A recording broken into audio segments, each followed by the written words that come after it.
قرباني د غوښې څه حکم دی؟ د قربانۍ د غوښې لپاره یو صورت خدا دی او دا مستحب صورت دی، غوره صورت دی چې د قرباني غوښه په درې حصو تقسیم کړی شي. دا مستحب او غوره صورت دی.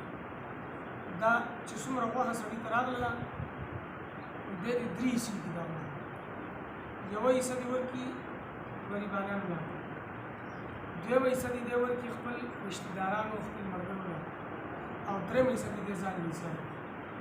درې حصې شولې، یو دې ورکړي غریبانانو له، دویمه دې ورکړي رشتهدارانو له ملګرو له، او درېیمه دې ځان ته حسابه کړي. دا بهتر مستحب طریقه ده. او دا د قربانۍ د غوښې خوراک چې دی صرف دې امت لپاره جایز دی. مخکې امتونو یې د دې اجازت منو. مخکې امتونو به چې قرباني وکړله نو د قربانۍ غوښه به په یو ځای کې پرته وه چې د چا قرباني به قبول شوې وه نو اور به راکړه، هغه به یې وسوځوله، او چې د چا قرباني به نه وه قبول شوې نو هغه به یو طرف ته پرته وه او خلکو به لیدله.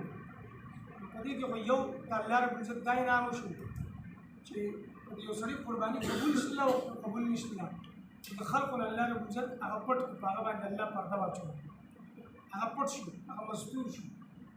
دویم د غوښې د خوراک یې ولې اجازه کړو چې تا قرباني وکړله دې غوښه هم وخوره، د دې تا ته اجازه کړو.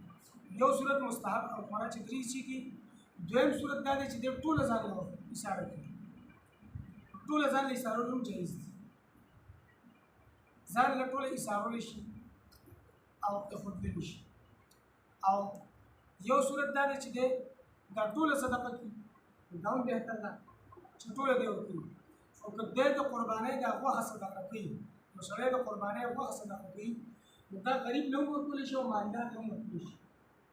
په دې کې د غریب او د مالداره صدقه نشته دی مانعات یا امتیاز چې دا صرف او صرف غریب له ورکول جایز دي او مالدار له ورکول جایز نه دي.